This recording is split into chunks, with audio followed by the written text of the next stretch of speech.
Hello and welcome back to episode 32 of the Liberty for Philly podcast. And this is going to be a two-part episode, with part one coming out tomorrow, which is Sunday, and part two coming out late Monday night or early Tuesday morning, when Alex Carr will join us once again here. Right now, we got everybody else who was on the episode because Jared and Alex Carr can unfortunately not join us tonight, as well as Alec Eskin.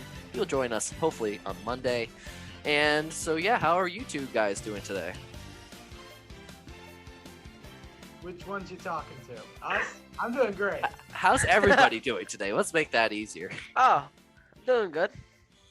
So let's do another round around. That's Ben Hoyt. He's the new to our trifecta here on the podcast. We have Alex Watson. Then we have Ben Goldstein, also known as Phillies Sports Reports. Philly Sports Reports on Twitter. That was so hard to say. All these, just so you know, all the socials will be linked down in the description below. And then we got Brian Hayes, superfan, also known as Mason, also known as Pittsburgh Sports Podcast, here on the bottom. So, everyone, well, another baseball season has came and gone, and we thought we would not have accomplished anything. But we got a winning record. Is that something to build off of, or are you just saying winning record great, but still not enough to say an accomplishment?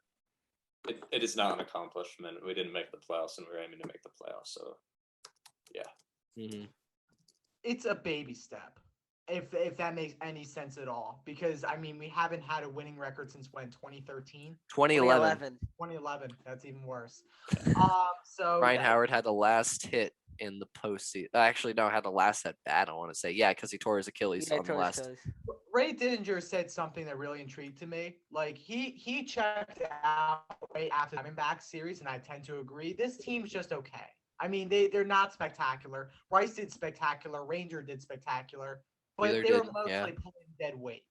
So, you know, the fact that we had a winning record is an accomplishment on its own. It's a baby step. Let's add some new pieces, and then we'll be ready and locked and loaded for next year. Thank you, Alex. That is a great description of what. Yeah. So, Alex, let's go to your opinion on this season. Just do your general overview, pros and cons. So this is not indicative of the entire season. I just wanted to do this as a joke. But our pitching is awful. Our pitching just overall, even like we picked it up at the end of the season. Ranger Suarez had a really nice end of the season. He's looking great for the future. Wheeler had a very Cy Young-esque beginning of the season, slumped off a little bit. Nola had a little bit of a slump year, but our bullpen had 30-something blown saves. 36. It was 34. 34. Okay. And it was a new major league record. Exactly. So tied it. That's what. Just to real quick. That would be one thing I wanted to go back and look at to see like how many of those blown save games we actually ended up winning. Then subtract that from the total, and then realize how many games we could have won if we had a decent bullpen. Well, first off, I'll interrupt for a sec. Do you know how many saves Brad Lidge blew in 2008? 0. None. I mean, that's what you should be doing with the bullpen. That's literally perfection. Part of it is we need to have a closer that we have confidence in. Kennedy is an upgrade over what we had. Heart attack Ken. Of the season. I guess Neras picked it up a little bit at the end of the season, but overall, just pitching could be improved. Hitting was inconsistent all year, even though people like Harper really did really well at the end of the season, MVP candidate. So that's something, I guess. But just a year that we can reflect on a lot of negatives. Definitely. Totally agree. Now let's move over to Ben. What do you think? So about Ranger Suarez, when whoever it was moved him over to the starting position from, I guess he was closer at that time. Yes. I basically flew up the white flag and said that that's not going to work, because he just was like, for the 4 or 5 games he closed, he was dominant. I mean, he closed out every game perfectly, like Hector Neris, Jose Alvarado couldn't do, but he was arguably our best starter this year. I mean, Zach Wheeler obviously was, but he was our third best player this year. And how many straight starts did he not give up a run or something? Like 21 innings. So I mean, he had a complete game, another one. So that's about 4. Yeah, I mean, that's really good. And he was good. Wheeler was obviously great. But he everyone says Cy Young, Cy Young. I mean, Ranger Suarez should be looked at for the Cy Young. He has comparable stats to Jacob DeGrom, I mean, he didn't start. He only started like half the year. Though. but he had only like 10 less innings. Don't compare Suarez to Jacob DeGrom. I am. Please, let's not go there. Now, Mason, what's your Pittsburgh Pirates review of the Phillies? Of the Phillies? Better than the Pirates. From one shit team to another. Unfortunately, he's got to put the hat on. A hot mess. That's true. That's one way to describe it. All right, now that comes to me. All right, so before we go on and see like who we need to add, who we should add, and stuff like that, I'll say my pros. 3 pros. Pros, winning season. I definitely think that's an accomplishment of some sort, minor or big. That's still something that we haven't done in 10 years. If I had to done something in 10 years and we do it again, I would be happy about it. And then what's next? 2, Bryce Harper was really good. And then also some young pit players really looked the part, like Fierling. They played up to the spot. Then lastly, I have to say that Ranger Suarez was probably the biggest pro of the season. He didn't pitch all of 2020, comes into 2021 and dominates. And that just gives you the decision, like, do you have to sign a starter next year? Well, I mean, you have to until Eflin comes back. But if Eflin comes back, you could run a 6-man rotation pretty easily. And I'll get to who I think we should sign soon. Cons, Joe Girardi's in game management. I don't think it was enough to say he needs to be fired, but certain situations he was horrible at it. He favors veteran players too much over younger players. So yeah, the blown saves was obviously a huge part in the season and how this team failed to make that next step. And I think if we could save that, make it better next season, this team could take that next step. So let's start out here.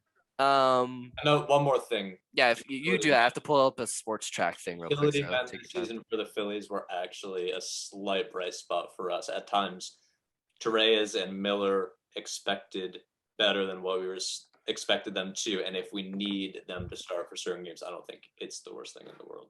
Mm-hmm. Agreed. So let's start out here.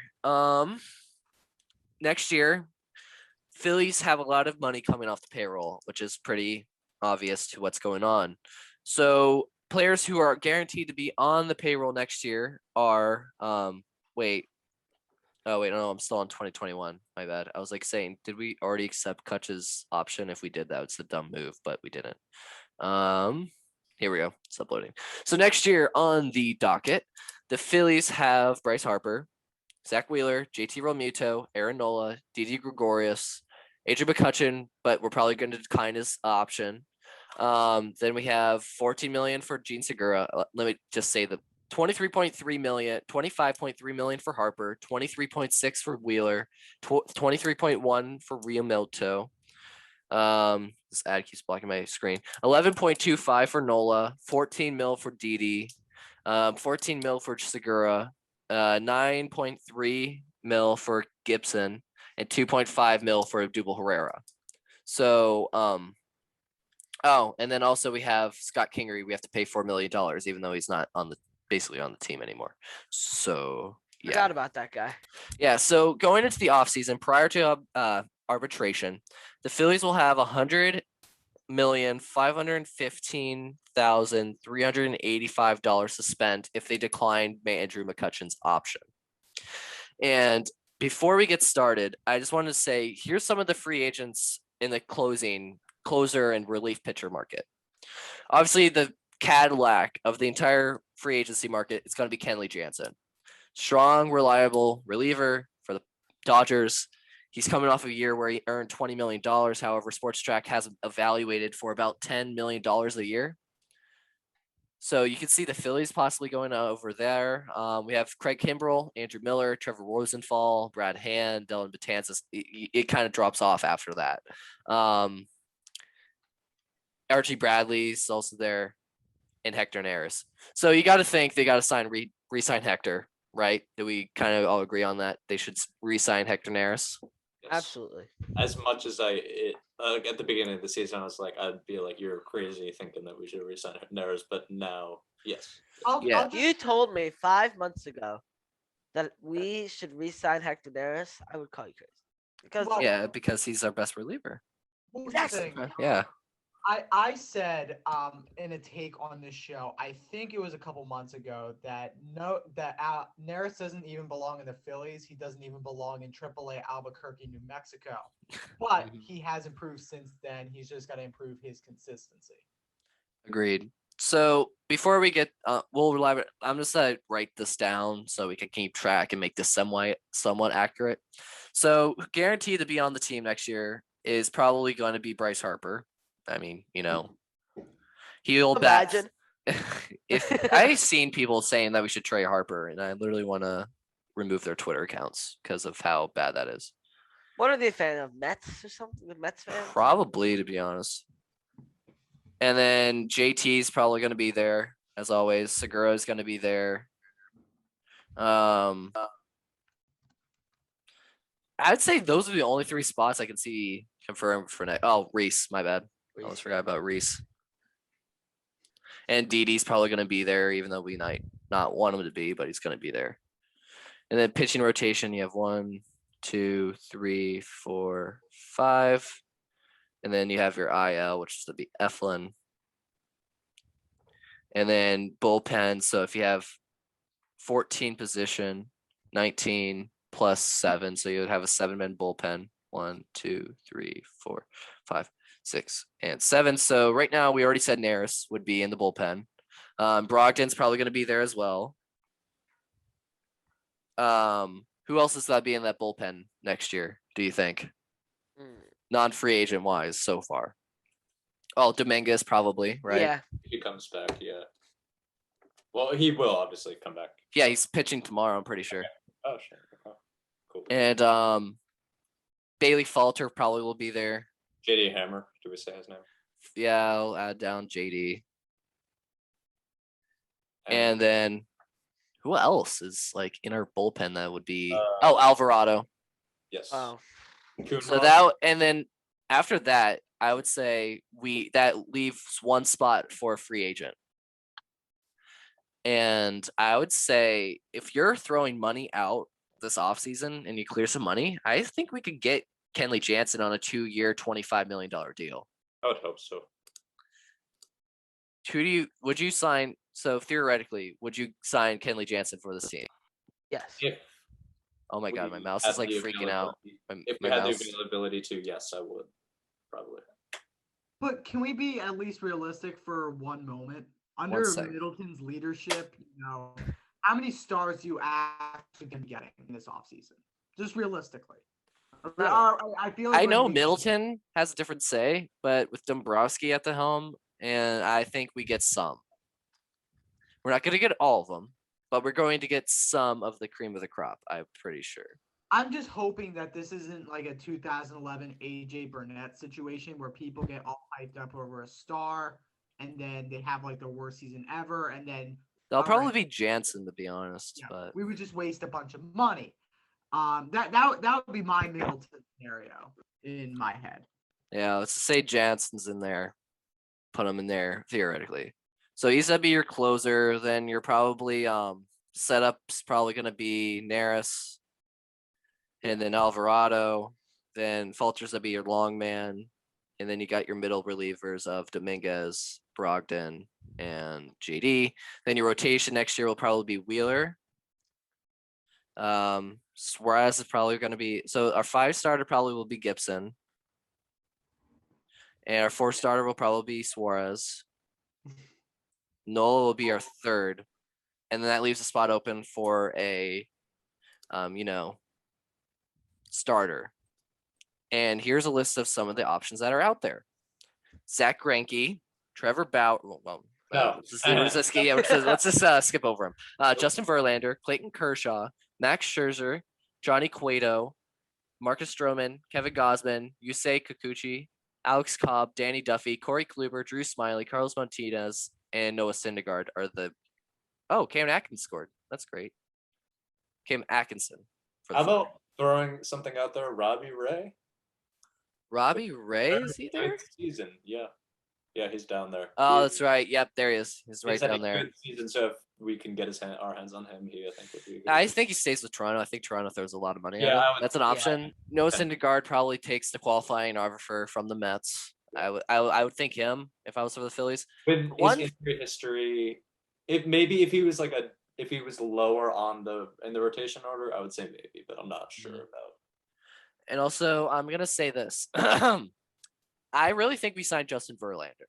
Here's why. Oh, Dave Dombrowski has too many ties to Justin Verlander to not let him come in as a 3 or 2 starter on this team. Does the cane come included? Yes, it does. But the thing is, the DH should be coming next year, so you don't have to worry about him hitting. I think what Philly fans are more worried about is does Kate Upton come included? Yes, sign me. You get Kate Upton for free. But I still think Verlander's a decent option. He's gonna be cheap, veteran guy for the young pitching rotation and staff. And Dave Dombrowski has huge ties with him. I still think that's a great move. He'll probably be the cheapest out of all the name options. Coming off of didn't pitch this year. Okay, year before. 38 years old. I say, why not? Would you guys put that in this theoretical team, Justin Verlander? no.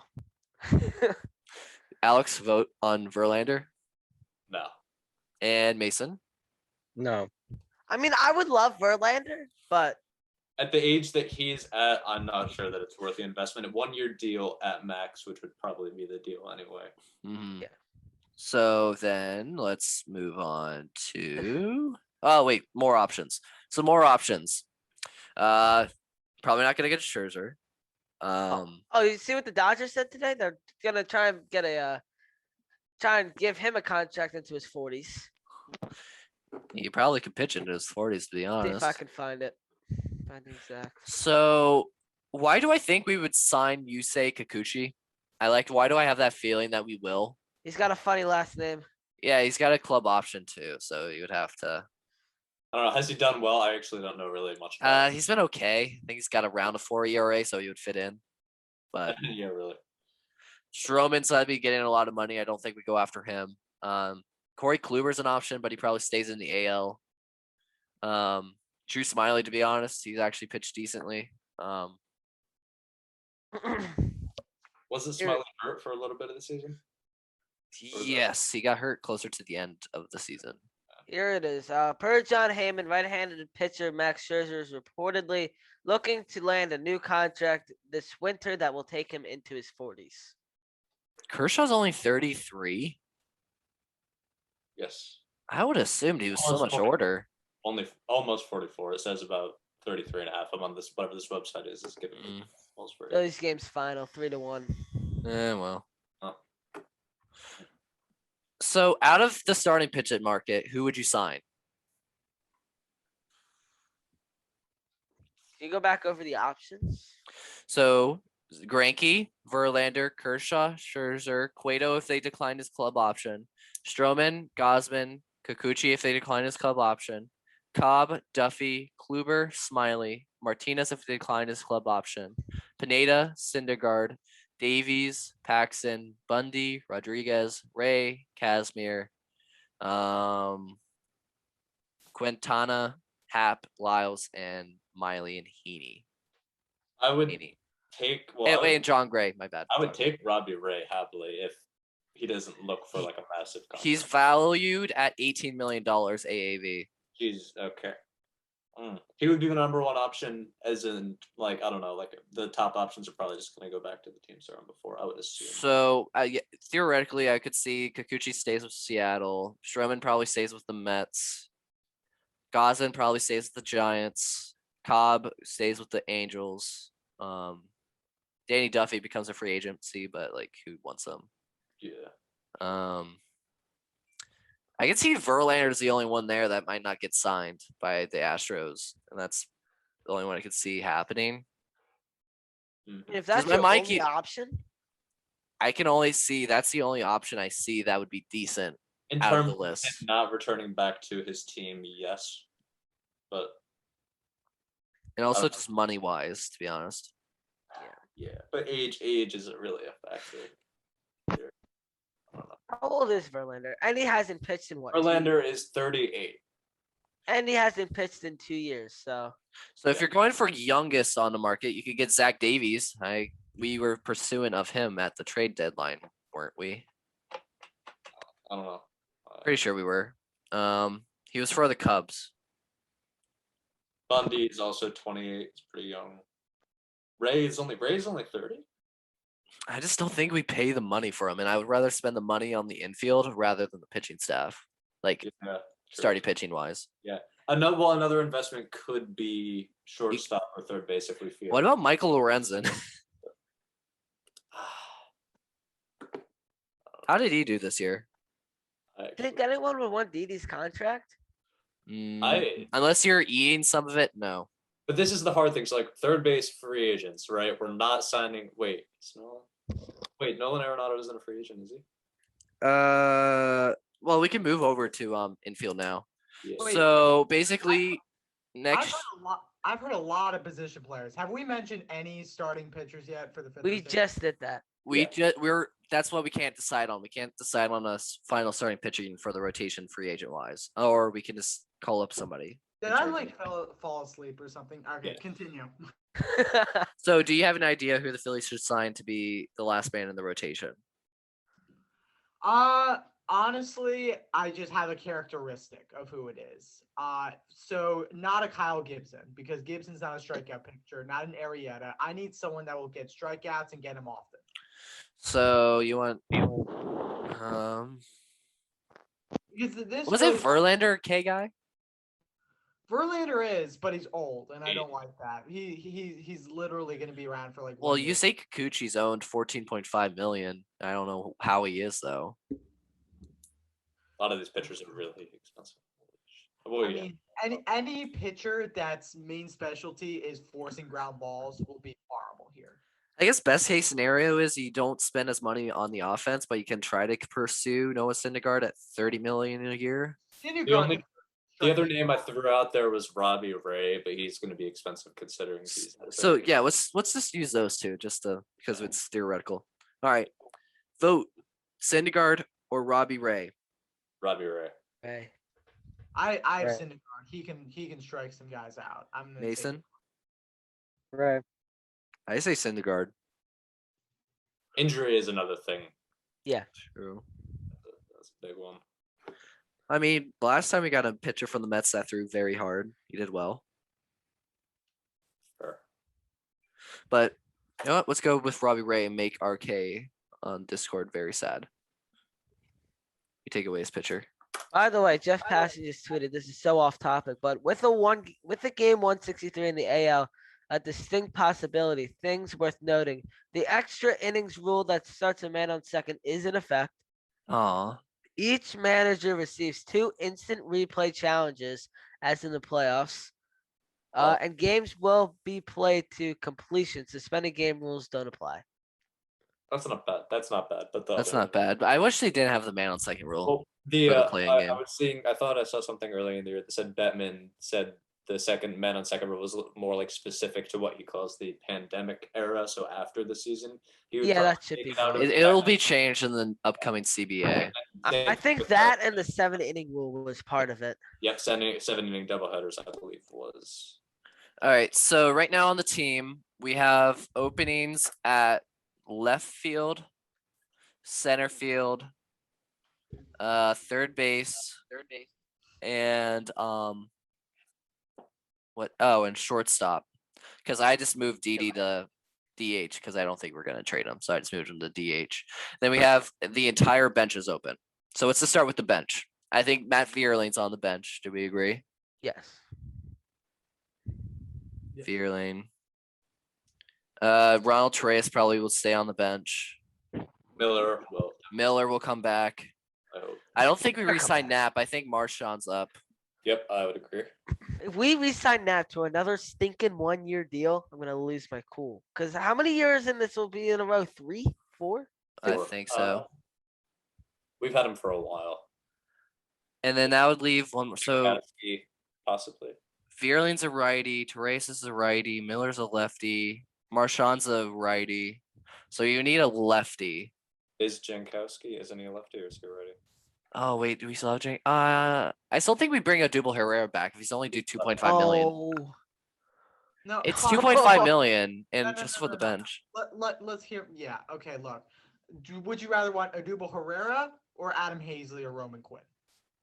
That's my Quinn's question. gone. Yeah, Quinn's gone, and I don't want Hazley right now. Okay. Cool. So let's go with Odubel Herrera. just put a double on there, but I just the fact that everyone else is just terrible in dog water. Yeah, that's literally the only reason. Marchand's catcher, / first base. Vierlane's util. Torres util. Miller util. All right.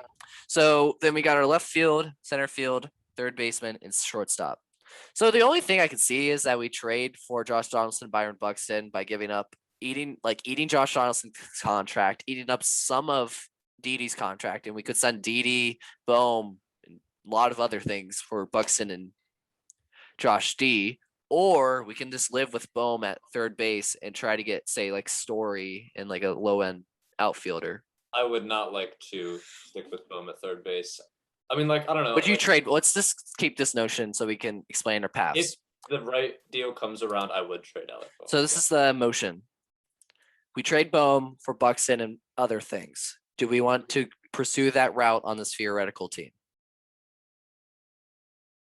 I don't see us getting Buxton. That's the Yeah, thing. that's for Well, Bohm. the only reason I say Buxton is because Dombrowski wanted him at the deadline and the Twins asked for too much, but his price will steeply decline in the offseason. I mean, everyone should want something. Okay, time out. Are we seriously that impatient that we're gonna ship out Alec Bohm just after one sophomore slump year? Are we that? I think it's more of I am just saying because I like Buxton more in center field and it's a long-term option.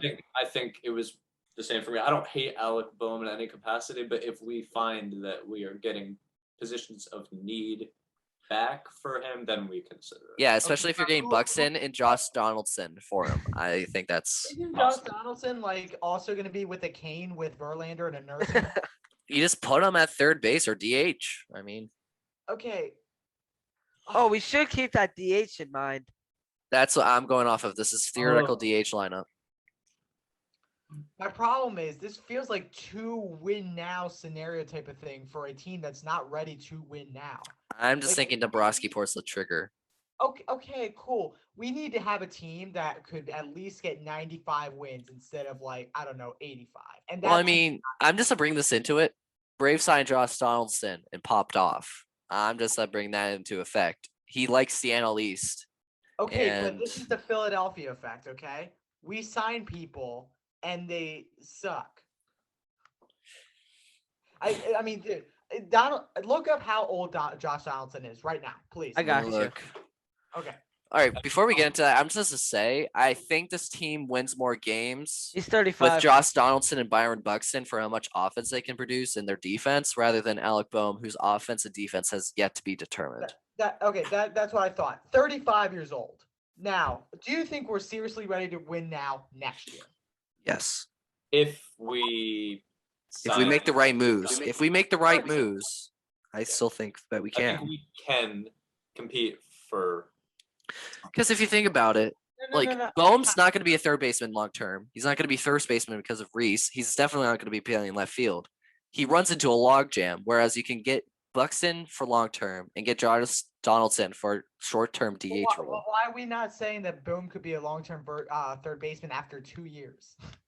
Just his I'm not- defense hasn't developed like it should have. I'm not saying that. That's it. I'm just saying just because the The defense. fact that you're saying that the Phillies could win right now, they could win this division right now is insane. Let me look up Baseball Savant because I need to. Donaldson will if- be around for 1 or 2 years, and then your whole trade is gone to bust. Your whole team is going to be gone, and we're going to be back to square one.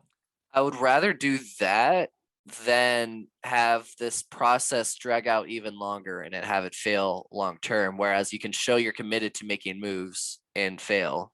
I think that's better because it leads to more change rather than failing to do anything. Same thing with the Padres. They made all the moves. They fired the Padres manager because he couldn't deal with anything. You're insane. That's all I'm gonna say. Let me just look up Okay. Bohm. While you're looking that up, Hathaway and Provorov just been added in the Flyers game. Preseason hockey I'm fights. looking at these options for left field, shortstop, and third base. There are some, well, like a lot of them are pretty expensive, but there are some options that I think actually are really not awful if we were to sign. Like, let's say hypothetically we were to sign like one of each position, or like 2 out of the 3 positions are some bad options. Yeah, we can do 2 separate things with the Bohm thing. We could do one with Bohm and one without Bohm. Yeah. It just Okay, make it like, let's you say, know. let's say we for what? Okay, for the first one, let's say we trade Bohm. What do we do? Yeah, 1 second. Let me just pull up the baseball savants real quick for Josh Donaldson and Bohm. The Flyers scored it and say, okay, Mackinson. Nice. Pat Gowan just tweeted just your typical preseason near brawl fight between the Flyers and Caps. So Donaldson has 26 home runs this year. So he's had 536 plate appearances, 52 at bats, 71 runs, 113 hits, 26 home runs, 72 RBIs, and 0 stolen bases with 250 average, 353 on base percentage, 480 slugging, and 833 OPS. So, it's only going to be around 1 or 2 years, and we're not going to be winning long term with a 35-year-old third baseman. So I'm just gonna show you this. So then we have like, you know, this. And so he's got top 98th percentile, top 94, 94, 92, 72. He's got all that. His whiffs are bad, but look at Bohm. This dude was Great- drafted the year I was born. I mean, look, Donaldson. his exit velocity is good, but look at that. I see a whole lot more red there, and I'd rather have more red now than blue later. I don't care about the stats. I'm worried about letting win long term, and you can't do that with a 35-year-old third baseman. He's going to be around 1 or 2 years, and then the whole trade's going to go to bust. How's this That's my point. defense? You're not even avoiding my like that? point. That's what I'm trying to get at. I don't disagree with you, but if the trade feels right for us, then we do it. If it doesn't, we don't. I don't hate Alec Bohm. You give him another year or 2 to see how it plays out, I think. So he played in 2019 in Atlanta. It's the age 34 season. He had a top 4% in barrel percentage. Exit velocity was averaged at 92.9. Max ELO was 114.2. But yeah, let's start with you know, the trade Bohm scenario.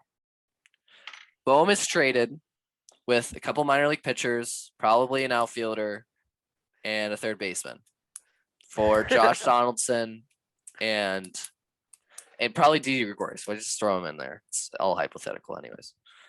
So you're getting Buxton and Josh Donaldson and getting rid of Didi and Bohm. So then that would make, Now we need a shortstop. yeah. So that leads to the question. So like obviously you have your new center fielder, that would be Buxton. And then you'd have a choice of putting, say, of Torres or Josh Donaldson at third base, or signing another third baseman, say it's just Bryant. Which leads to the question: do you want to bring Bryant into the equation? Or if we go put them at third base route, some of the top shortstops, one of them including Trevor Story, who I know that could be of interest to us. Or Yeah. someone like Semien could be maybe a good option. Carlos Correa, I know people don't like him. Yeah. Would you put Josh Donaldson, if we trade for him, at DH or third base regularly? It depends on like. I would lean towards DH because of age. Yeah, let's just do that because he would stay healthier. Okay. So then we put Correa's. So you got third base, shortstop, and left field. Let's start at top left fielders in the free agent market. We don't sign McCutcheon. If we don't resign to, like, I think we do. I don't know. I don't know. The top options other than McCutcheon: Kyle Schwarber, who's about almost 29, Tommy Pham, Corey Dickerson, Eddie Rosario, Jock Peterson. First of all, if both markets are smart between McCutcheon's agent, McCutcheon, and the Philadelphia Phillies, he takes a major pay cut because he's going to be done in 1 or 2 years. Mm-hmm. So that's your left fielder, in my opinion. He stays, but he's going to be getting way less pay, and that's I would smart. think. I would think so. I would think so as well. But I would, if he doesn't resign. I think he'll probably go to it. I think the Pirates might give him a nice little retirement going out style deal, but I would think. How old is McCutcheon? 30. he's 35. 35, yeah. All right. Also, another thing, Michael Conforto's been thrown out there as well. I mean, throw him. I mean, you can. If the price is right, I would get Conforto. Because would you rather have Bryant or Story in this equation? Would you try to get Chris Bryant for third base and left field, or would you try to get just Story for shortstop? I mean, This for me is an easy answer. Trevor Story is more expensive, I'm pretty sure. Yes. So I'm gonna lean towards Bryant for versatility and for contract. Nope. Incorrect answer from all of you. I'm gonna lean towards Trevor Story. Yeah. So why don't we just keep Bohm a third? Trevor Okay. Story, bam, getting at least a half decent center fielder, get a pretty good pitcher, and then boom, here's a free agent. Because let's be realistic, we're talking about all these stars we're getting here, and we're gonna get one to none of them. That's just how free agency works. I mean, no one has a desire to come and play in a city just as Philadelphia. They want to go to LA. They want to go to San Francisco. They want to go to places that they know that they can win right away. A little bit of a generalization, but that's fair. But in this scenario where Bohm isn't on the team anymore, would you get Story or Bryant? Story, because I can't have Gregorius fielding or hitting. And Yeah, this is my- also the scenario where Didi's been gone. So yeah. So I if Didi's totally gone, lost. Story. Yeah. Story. All right. Story is your shortstop. And that kind of takes you out of the storied free agents. So that leaves out third base and left field. So remember, your bench is still Vierling. I can see Vierling in left field, to be honest, starting. Give him maybe a little bit more time. I'm not sold on him as a starter yet. But Would you put Abdul Herrera in left field? yes. So let's just do that. Over Alright. Vierling, yes. And then maybe in that scenario, instead of Abdul Herrera on your bench, you have Kutch on your bench. Do that. If they can re-sign Andrew McCutcheon. Yeah. But if they re-sign Andrew McCutcheon, I would like him starting out in left field again. Yeah, you can flip them depending on the day. I wouldn't put him on the bench to start the season. Yeah. Mhm. So then third base. You could let me look at the free agencies out there. Expensive. You have Nolan Arenado, Chris Bryant, Matt Carpenter. I think Nolan's already returning to St. Louis. I'm Yeah. pretty sure. Probably. I think Chris Bryant is going to go back to San Fran. I can see Kyle Seager. Carpenter's pretty old. Kyle Seager will be expensive. Eduardo Escobar is not as good, but cheaper. Jose Ramirez is going to be expensive. I can see. I'll say Stott's coming up at some point next year, but he can't play third. Yeah. So my Story sports play check. third? Story has played third. He could, I mean, if that could be a possibility too. but I don't think it's to start the season though. Yeah. So I'm already lost in our scenario. Have we shipped out Ronnie Torres yet? No, No, Ronald Torres on is the still in the bench. bed. We're just looking at like different options. You Like could put Torres at third if you really That's wanted what I'm to. saying. Needed to. yeah, I'm just trying to look at the other infielders, but Sports Track just doesn't want to show me any of the other free agents out there. So, oh, Jose Ramirez is on a club option. I just realized that. We're not signing that. Yeah. Can my thing load? I think also not loading on the same website as you. Did it just a website just crash? Oh no. Sports Track just is like, all right, you can't do anything anymore. You're done. But does Carl correct? Nah, he's that'd be too expensive as well.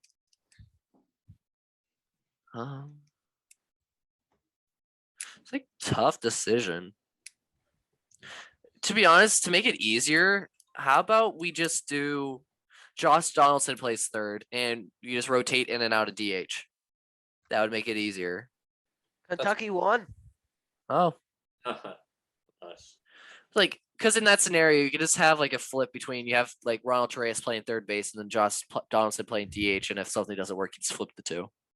And like Hoskins will probably be playing DH as well at some point next year. So like just to say like Josh Donaldson and then like a random bench guy or well actually you would need I would say we probably like sign a low end free agent who somehow works their way up. I can see Luke Williams on the bench next year again. Oh, bad event just happened an hour ago. What happened? Enyel De Los Santos gave a home run to the world ender. Nick Castellanos to deep left field. No, this time deep center field. That's Oh, yeah, of course it was against the Pirates. Yeah. Oh. Here we go. Here, it's loaded. All right. Oh yeah, it finally loaded. So infielder wise, there's Brandon Belt, Freddie Freeman. Brandon Bell would be a good option, actually. Still a little too expensive. Yeah, that's fair, but Rizzo. Still a little too expensive though. Brad Miller would probably get back. we're not signing Rizzo. I say Freddie Galvis maybe. Yeah, There's a bench bat. bench. I would say Galvis, All right, so this would be all right. And then we'll go back to the Bohms, not like with Okay. Bohm scenario. So what's the team right? So what are we right looking at? now, so this is your starting rotation. Your ace is Wheeler. Then you have Ray, Nola, Suarez, Gibson, and then on your IL 60 is Eflin, who will return at some point during the season. We could trade Gibson as well. True. Would want to, yeah. 1 year left. And then your 7-man bullpen includes your closer, which would be Jansen. Your setup men, who would be Neris and Alvarado. Then your middle relievers, which will be JD Hammer, Brogdon, and Dominguez. And then your long-term man will be Bailey Falter. What about, have we considered Sam Coonrod? Or we Oh, yeah, true. Oh Yeah. yeah, for the equation? forgot about that guy. But then one of the people would have to go. Yeah, we'd figure it out. Well, I'm just gonna go 7B, just Coonrod, just to add him in there. And then, all right, so our lineup will probably be leaded off by Buxton. Would you have Segura or Buxton leading off? So, Buxton and Segura. Buxton. Scott Lawton, goal. Yeah. We love the Flyers. And then we got Harper third, Story fourth. Reese. Yeah, second base, center field. Story would be shortstop. Yeah, then you'd probably have you'll have 5 hole would be would you have JT in the 5 or Hoskins. How I put there. Hoskins first base?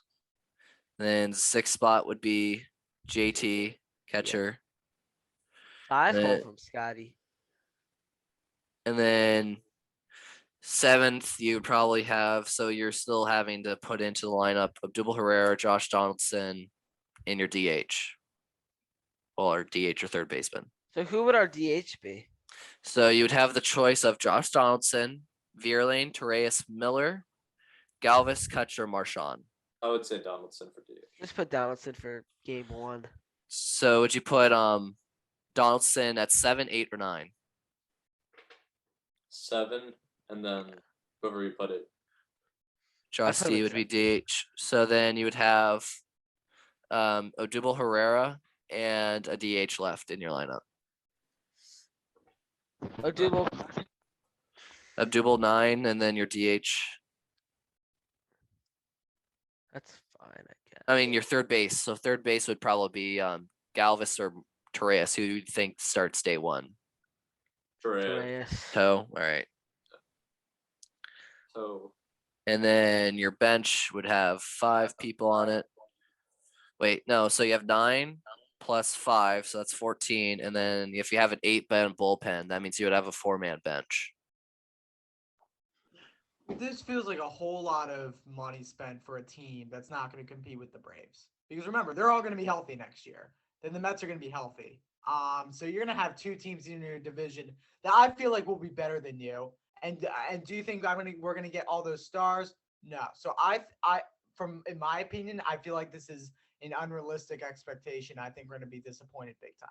Just I don't. No, That's no, my this is gonna happen. Well, There's if no- you want to Yeah. describe Philly sports is like whatever you just said, I can't think. Like Philly sports in 5 words is not living up to expectations. right. Let me add up like the probable money. it's gonna come down to if let's say it's probably gonna come down to Jansen or Ray or Story. yeah, probably. But so then Nolas do 11.25.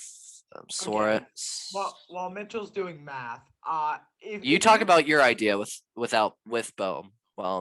If you get 3 stars, that's nuts. I mean, great for agency, but is that realistic? No. I would say you're getting one of those people you mentioned, or none at all. Because I feel like Dombrowski and Middleton are going to fail to live up to expectations as Philly GMs have done since 2009.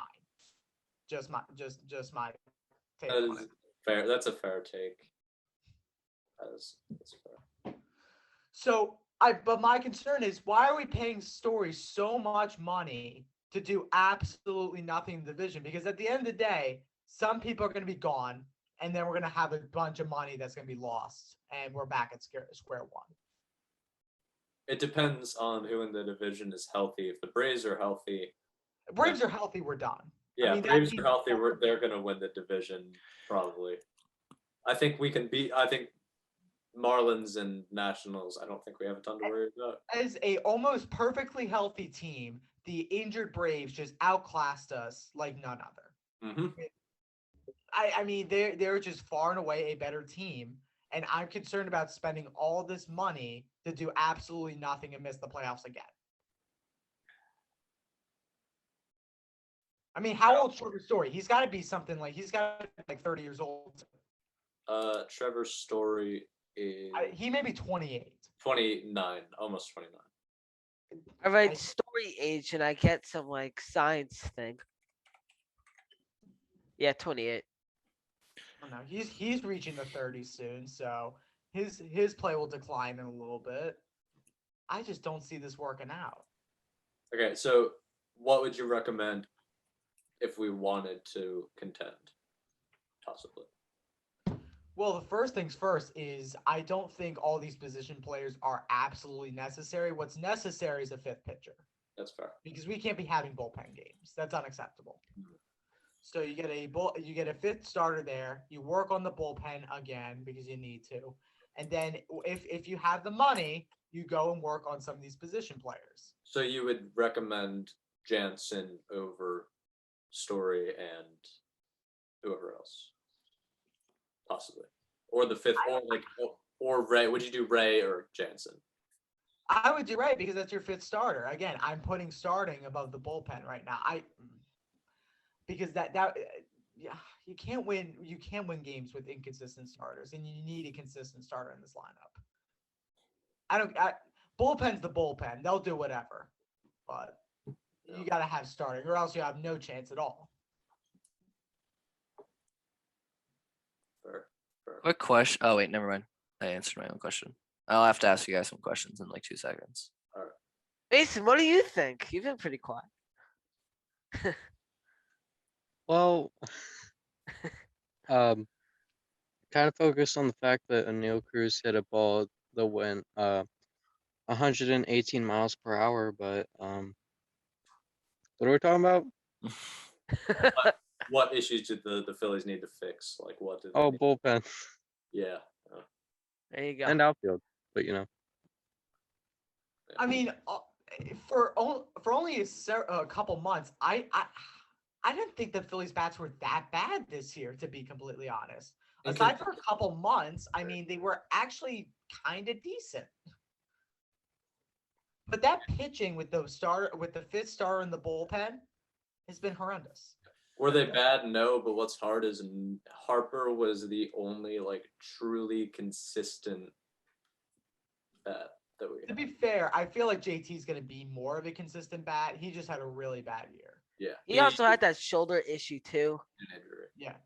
All right. So after calculating this before free agency and like re-signing players, the Phillies would spend $131.535 million plus arbitration plus free agency would be their thing. So, but the entire bullpen is arbitration minus Neris and Jensen. All of it is arbitration. And then on offense, your only arbitration would probably be Torres and Hoskins. And then in your rotation, it's Suarez and Eflin are both in arbitration. So now that leads to the question, how much do you sign AAV for the certain players that we were thinking of signing? How much money are you giving Neris to stay? I say 5 million. Do I hear 5 million? Is that what his value is at right now? The lowest you can give him that he'll agree to. Probably 5 million. That's fine. I mean, honestly, do you know how much I would give Kenley Jansen to come here? I'll give him 12.5 a year to come here. I would give him, again, as little money as possible because you can't have a consistent closer without a consistent bullpen to set him up. It'll be useless. So let's just go off the 5 for Neris just right now. So, but for Jansen, if you're trying to get him, how much money are you offering him per year?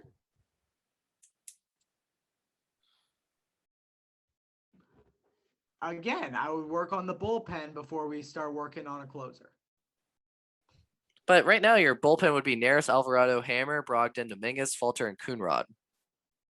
That's not great, but it's not terrible. There's no like, I don't think there's any massive holes there that we can sign. Like, Well, we don't know what Sir Anthony's going to be doing. I mean, he has potential, but I don't know if. How about an easier question? How much are you giving Robbie Ray a year to come here? Lots of money because we need that fifth starter. Let's just use the sports track valuer thingamajig. I think at 18. I could have sworn it said probably 30. I don't know. No. They're at valuing somebody. Oh, that's Scherzer. Okay. Robbie Ray is listed at 17. All right. Let's just give him 8. That's 17.95. So let's just say that 17.95. 17.95. That leads to $154.485 million prior to arbitration while signing Neris and Ray. Now let's go to Story. What is Story valued at? About 30, I think. Let me check. Story is valued at, wow, Marcus Simeon's valued lower than him. 29. 29.83. So let's give him that 29.83 million. That brings your total up to 184 mil. The tax is still at 210, right? That hasn't changed. I don't think so. So that would leave you with, if it is that, so let me look up 184.315. So if somebody can look up when the cap is, if the cap is, whatever the number I just said was, you would have $25.685 million left over to sign Jansen in arbitration for your team. I don't know how much arbitration is. I think it's like total of like 15 million in maximum. I'm pretty sure. But if you're the team and you had like 7 mil left over, would you spend that 7 mil on Archie Bradley or go over the tax and bring in Kenley Jansen? I don't want Archie Bradley on this team. I would probably rather go Kenley Jansen. So with that, you'd be so basically for this team that we just said, with the giving up the assets of Alec Boehm, Didi Gregorius, releasing Andrew McCutchen, bringing him back on a smaller deal, and and doing all that stuff. Oh wait, I forgot to add the bench, so that's probably 10 million. I would go for neither. to be completely honest, because again, I want another bullpen piece, and whoever's the best bullpen piece will be the closer. Oh, you don't need a top-notch closer to be good in the major leagues, just to be completely honest. So with arbitration, we'll have $15.685 million left. Use that money as whatever as you will, but granted, this offense should be definitely better, and that rotation should be better. You just need a closer who can just pitch and not. Yeah, maybe someone, I don't know, like a Brad Hand or. Oh no! Don't you dare mention that name. Brad Hand is not a good pitcher. I think that has been seen. Why are we giving up on the idea of if Sir Anthony's like the best bullpen pitcher, just put him at the closer spot? He probably will. Like He used to be a closer. I think he was our closer. He rotated with Neris. Yeah, they switched. If Dominguez is there, we don't have to worry about the bullpen. We can spend the rest of the money on everywhere else. Yeah, so that's why I'm like, why are we worrying about Kenley Jansen? Just get another bullpen piece and move Sir Anthony to closer. Yeah, I still think in order. Yeah, go ahead. I think that's your best move right there. Agreed. And And I didn't think about that. Yeah, I just think if does go well, I agree with you. We definitely need to sign a starting pitcher. Maybe another bullpen piece. That depends on how everybody does. But also, I really think that they should focus on trading. If they can get Josh Donaldson and Byron Buxton for Bohm and Didi, I think that's an addition by subtraction. And that's my opinion on the subject. I think we would win more games with Josh Donaldson and Byron Buxton than Alec Bohm and Didi Gregorius. Yes. I know their values are pretty low right now, but that gives them a chance to succeed somewhere else. It's not in the same division, not in the same league, and you will only see them in the World Series. So how can that come back to hurt you? On the field, at least. But I just hope the team doesn't screw up this free agency. I know they will. They have for the past 10 years. I just hope something's different this year. And that's all we can do is hope. Or be the Philly sports fans we are and bully the living shit out. Oh, that's what I do. Jared's the only one reasonable enough out of all of us. What do you mean? I'm pretty reasonable. Yeah, well, you are too, but Reasonable and Philly do not fit together. I used to be really positive, but after the Sixers lost that series to the Hawks, I am negative about everything. Like, I had high expectations about the Eagles. After that series, I had very low expectations. And it just, at the All-Star break for the Phillies, I had super high, went down low. And the Sixers it's gonna really be it's gonna be an interesting thing. But as always, we'll keep you guys updated throughout the off season. And yeah, if hopefully Alex Carr has some breaking news happen on stream as it usually happens. But that was the thing of the past when we signed Brad Miller on stream. Oh no, we didn't sign him on stream. It happened before stream. I don't remember. But yeah. But I know I was gonna say this at the beginning, but I just remembered. Let's check it out on our MLB prediction standings. Let's go. This is as up to date as possible. Speaking of having a sense of reason. And if we look at here, Mason unfortunately is in last place. Oh boy. But this can totally change with the AL East and what's going on there. And then we have me and Jared tied for fourth, whatever you want to call it. Jared technically has more than me if you're counting the first ever predictions we made here on the channel. And then Alex Carr's in third with 12. And then we got Ben in second with 13. And then we got Ben and Alec, who basically copied each other, and all of their picks are tied together. Well, it's because, let me get this clear. I did my picks first, and Alec copied off of me. So he's basically tied because of me. Just saying. Yes.